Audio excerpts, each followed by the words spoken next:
amados hermanos, a una misma voz, y la bendita palabra del Señor se lee en el nombre del Padre, en el nombre del Hijo y en el nombre del Santo Espíritu de Dios. Por tanto, amados míos, como siempre habéis obedecido, no como en mi presencia solamente, sino mucho más ahora en mi ausencia, ocupaos en vuestra salvación con temor y temblor. Vamos a darle lectura una vez más. Todos juntos, amados hermanos, la bendita palabra del Señor se lee en el nombre del Padre, del Hijo y del Espíritu Santo. Por tanto, amados míos, como siempre habéis obedecido, no como en mi presencia solamente, sino mucho más ahora en mi ausencia, ocupaos en vuestra salvación con temor y temblor. Ocupa tu lugar, amado hermano. Ya oramos. Dice la palabra del Señor, amado hermano, en este pequeño texto: ocupaos en vuestra salvación. ¿Quién dice amén? Amén. Vamos a esperar que se sienten los pequeñitos. Amén. Dice: ocupaos en vuestra salvación. El cristiano solamente está esperando algo, que es la venida del Señor Jesucristo. Estamos esperando el arrebato, el rapto, como tú le quieras decir. De un momento a otro nosotros vamos a ser arrebatados juntamente con aquellos que se limpiaron, y vamos a subir al cielo, porque Cristo no va a venir a ensuciarse aquí en la tierra. Él nos espera, tenemos una cita allá en el cielo. Pero dice la palabra del Señor en este bendito versículo: ocupaos en vuestra salvación. Y el verbo griego lo traduce como que trabajes, amado hermano, en algo sin interrupción, hasta terminarlo por completo. Por ejemplo, las hermanas que guisan. Yo soy una de ellas que estoy en la casa esperando que lleguen de la escuela, de trabajar. Si nosotros hacemos una sopa, molemos el jitomate, sofreímos la sopa, la pasta, y estamos esperando, ¿qué sigue después de haber molido el jitomate y sofreír la sopa? ¿Qué sigue? Una hermana que me pueda decir, ¿qué sigue de ese procedimiento? ¿Qué sigue después de haber molido el jitomate y sofreír la sopa? ¿Qué? Echarle jitomate y sazonarlo. Pero si nosotros no hacemos nada y así se lo servimos a la familia, ¿qué van a decir? Te faltó, ¿no? Como que, ¿cómo nos vamos a comer la sopa? Pues así. Pues nosotros tenemos que ocuparnos en hacer el trabajo completo, porque a la familia no le vamos a dar la sopa nada más sofreída, quemadita un poquito, y así del sartén a su plato. No, necesita jitomate para que esto suelte el hervor y se vuelva suavecita la sopa y la podamos comer. Es lo mismo con los varones. Si los varones se van a trabajar, ellos tienen que cumplir ciertas horas de trabajo. Pero si ellos se salen a las 2 de la tarde, tal vez si ellos entraron a las 9 y salen a las 2 y su horario de salida es a las 6, un decir, o a las 5, si salen a las 2 de la tarde no cumplen todo el tiempo de trabajo. Entonces ellos quedan a la mitad de trabajo. El Señor hoy te quiere decir, amado hermano, dice el Señor: ocupaos en vuestra salvación. Que te ocupes, amado hermano cristiano, hermano en Cristo, que trabajes en algo sin interrumpirlo hasta que termines por completo. Tienes que terminar ese trabajo. Y dice el texto que sigue más abajo, dice temor. El temor se refiere al cristiano, tiene que tomar una actitud de santificación. Ese es el temor a Dios.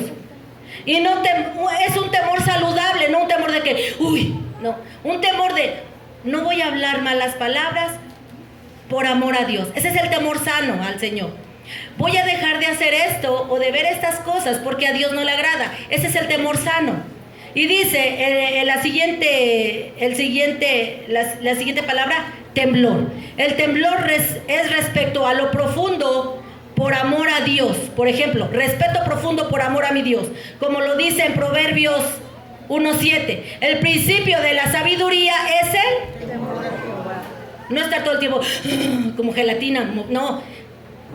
Soy sabio Necesito la sabiduría para tener temor de Dios, temor de Jehová. Dice, el principio de la sabiduría es el temor de Jehová.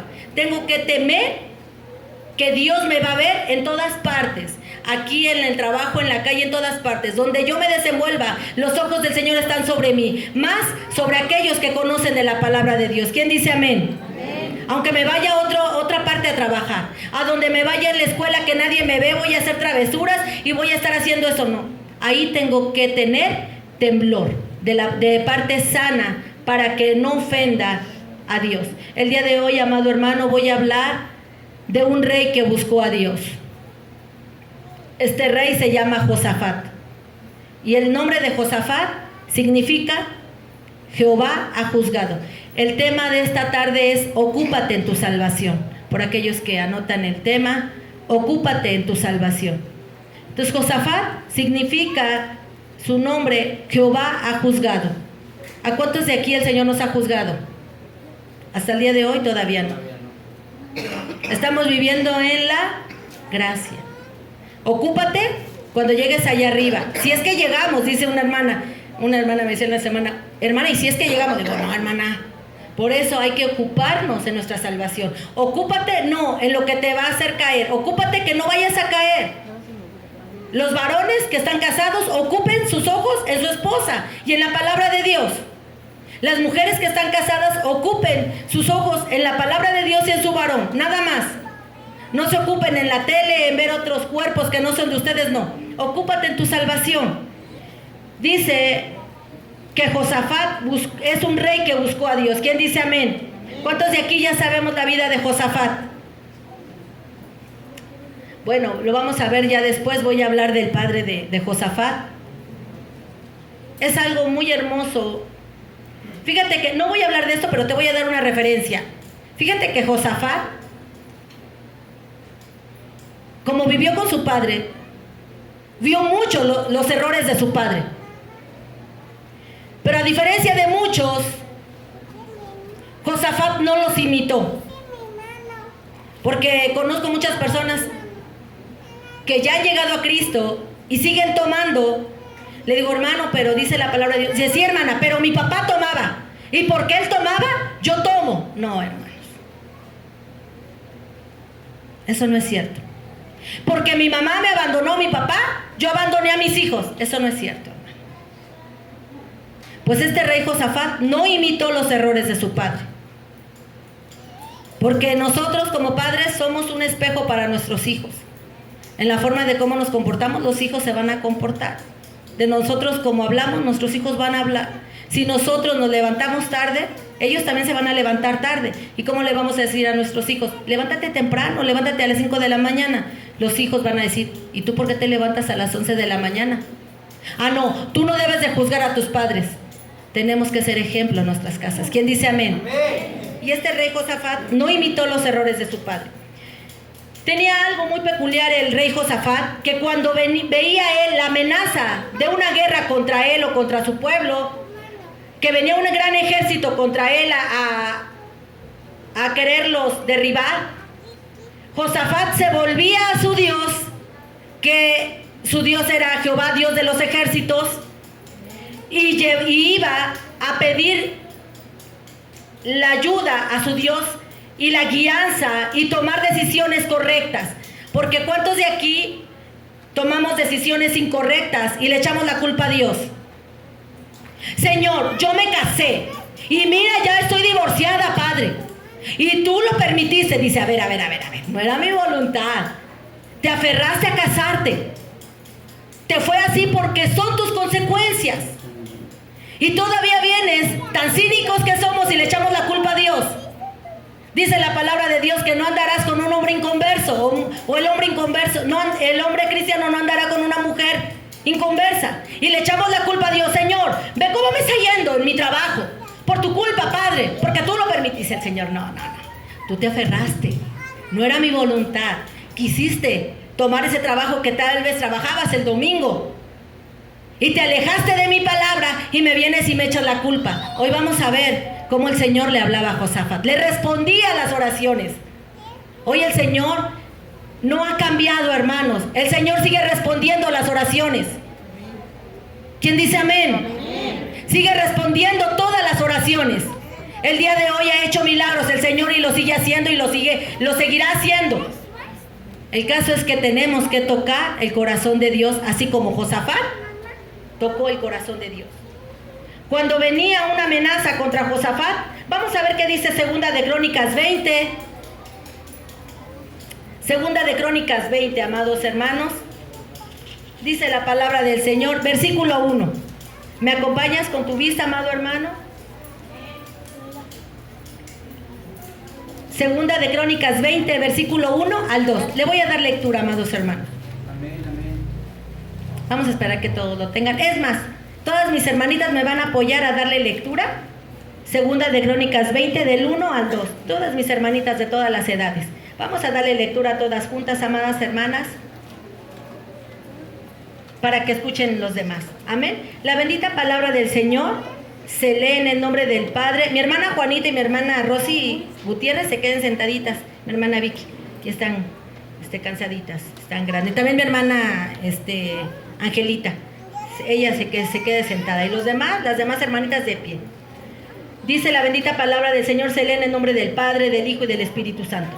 Pasadas estas cosas, aconteció que los hijos de Moab y de Amón, y con ellos otros de los amonitas, vinieron contra Josafat a la guerra, y acudieron algunos y dieron aviso a Josafat, diciendo: contra ti viene una gran multitud del otro lado del mar, y de Siria, y he aquí están Ejezón Tamar, que es en Gadi. Hasta ahí, amadas hermanas, gracias.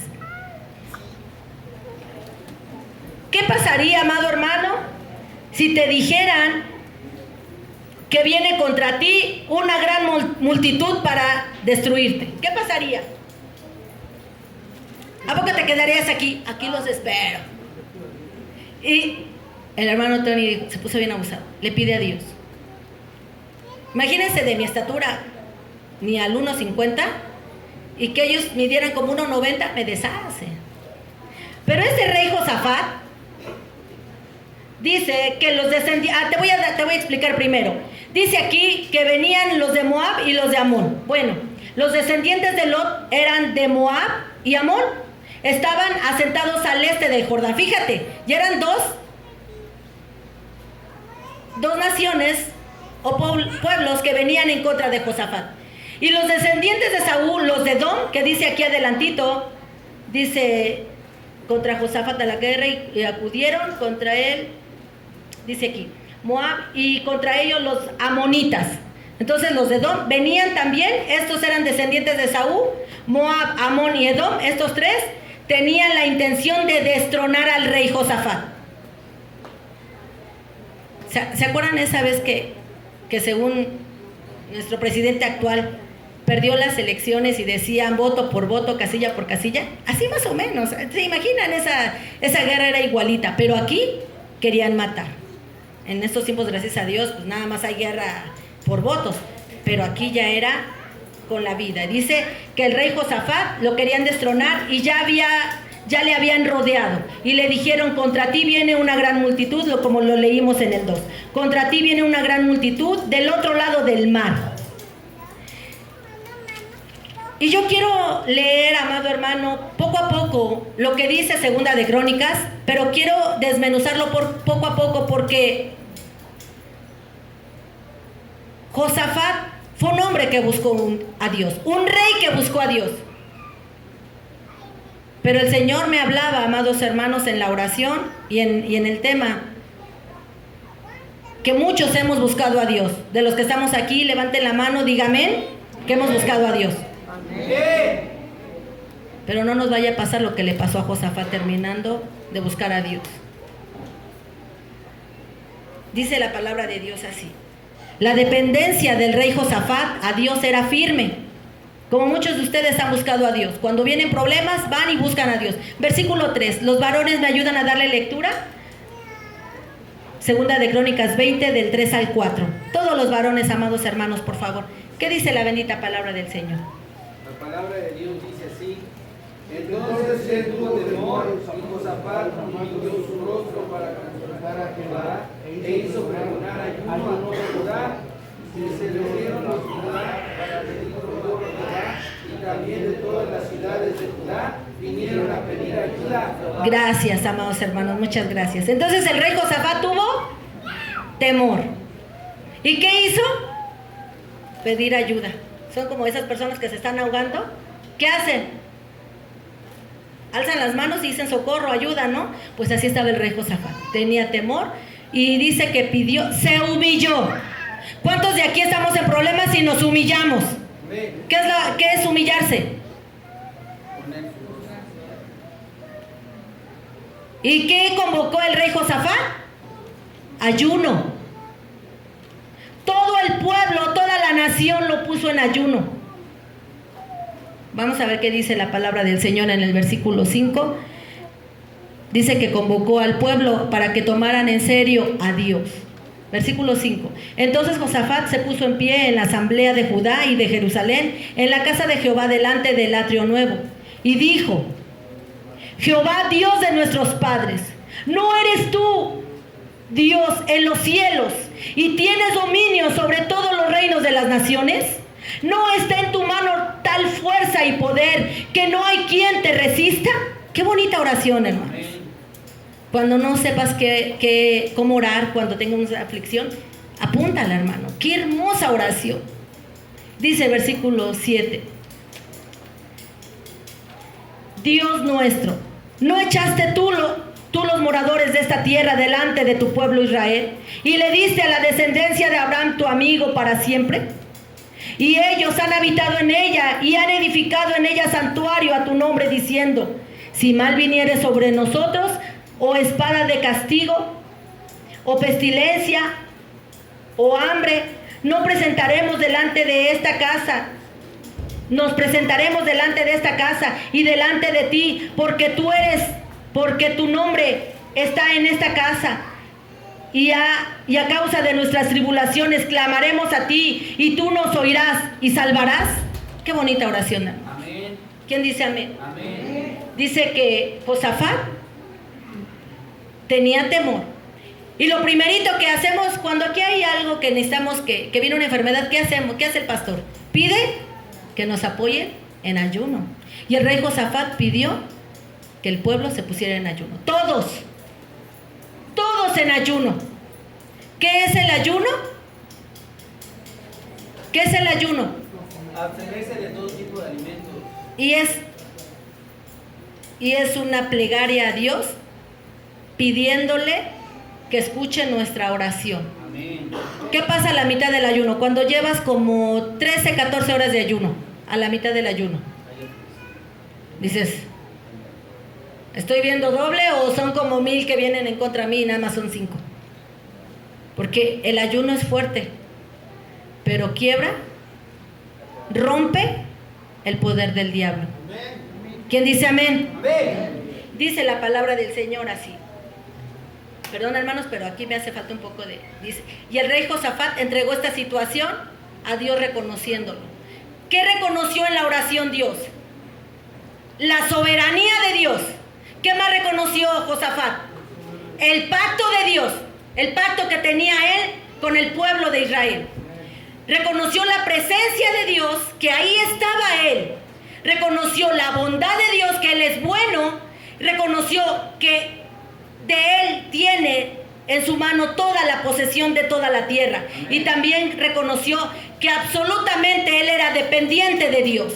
Cuando nosotros tengamos algún problema, como te decía, amado hermano, en salud, en enfermedad, no sé, en algún problema de trabajo, económico, amado hermano, apúrate a reconocer a Dios en tu vida. Y si le has fallado, pide primero perdón. El enemigo te va a decir: no te va a escuchar Dios. No tienes cara con qué pedirle a Dios. Eso es lo que dice el enemigo. Pero Dios es amplio, misericordioso para escuchar a su pueblo. Y cuando tú reconoces tu condición, tu bajeza, que eres nada. Yo cuando le empiezo a orar a Dios, le digo: Señor, tú sabes que yo soy una basura delante de ti. Yo no soy quien para pedirte.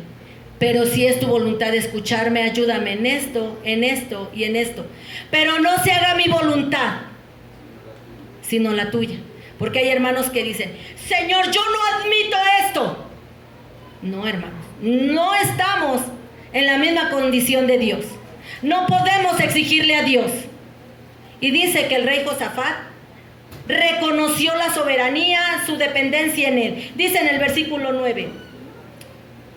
No, dice en el 10.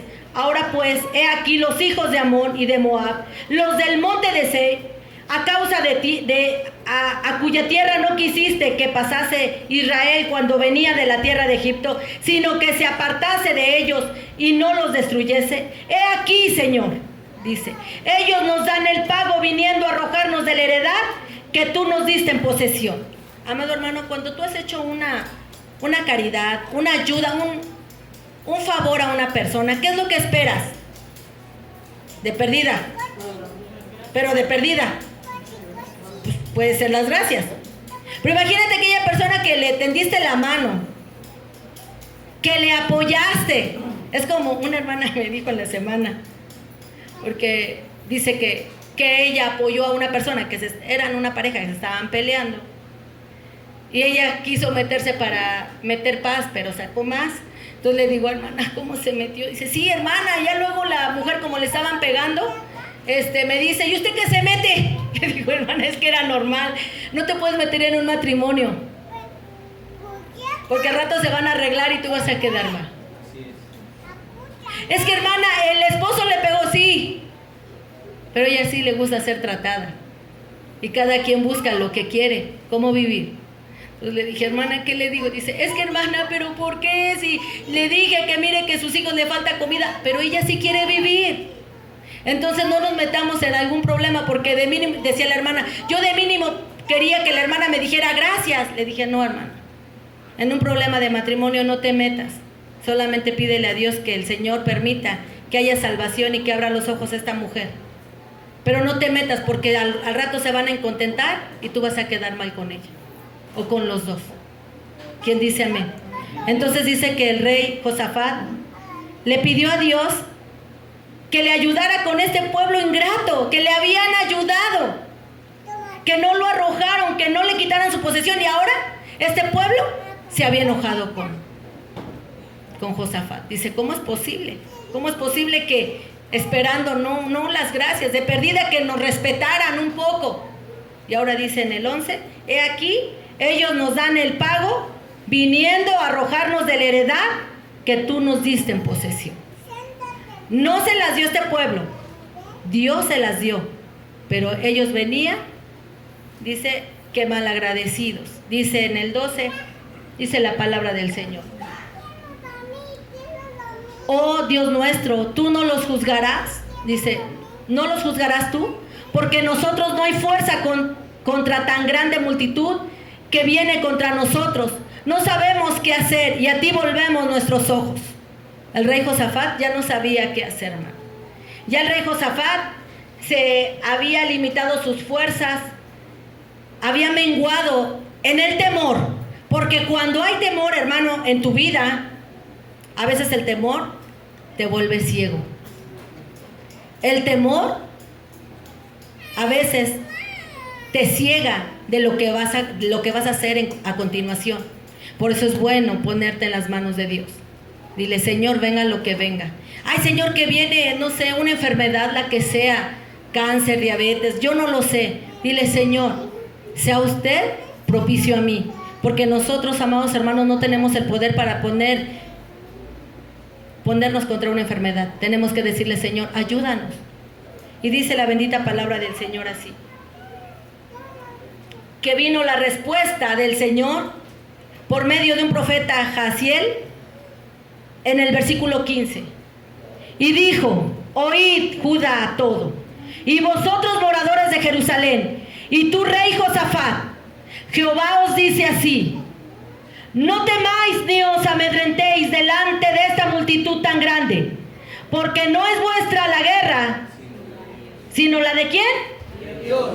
A ver, ponte de pie, amado hermano, ayúdame a darle lectura, porque muchos tienen problemas hoy en día. Muchos estamos pasando por tribulación. Y vamos a leerla con fe. Vamos a leerla con fe porque Dios quiere que tú tomes esta palabra en fe en tu vida. La bendita palabra del Señor, versículo 15, le vamos a dar lectura. La bendita palabra del Señor se lee en el nombre del Padre, del Hijo y del Espíritu Santo. Y dijo: oíd, Judá todo, y vosotros moradores de Jerusalén, y tú, rey Josafat, Jehová os dice así: no temáis ni os amedrentéis delante de esta multitud tan grande, porque no es vuestra la guerra, sino de Dios. ¿Quién dice amén? Amén. No es vuestra tu guerra, no es tuya, es de Dios. ¿Quién dice amén? Amén. Ocupa tu lugar, amado hermano. Versículo 17. No habrá para que peleéis vosotros en este caso. Paraos, dice el Señor, estad quietos y ved la salvación de Jehová con vosotros. ¿Quién dice amén? Amén. Oh Judá y Jerusalén, no temáis ni desmayéis. Salid mañana contra ellos, porque Jehová estará con vosotros. ¿Quién dice amén? Amén. ¿Y si Dios con nosotros? ¿Quién se podrá poner contra nosotros? Josafat agradeció a Dios por la palabra que le vino con este profeta. Versículo 19. Y se levantaron los levitas de los hijos de Coat y de los hijos de Coré. ¿Para qué? ¿Para qué? Al Dios de Israel con fuerte y alta voz. Aleluya. ¿Quién dice amén? Amén.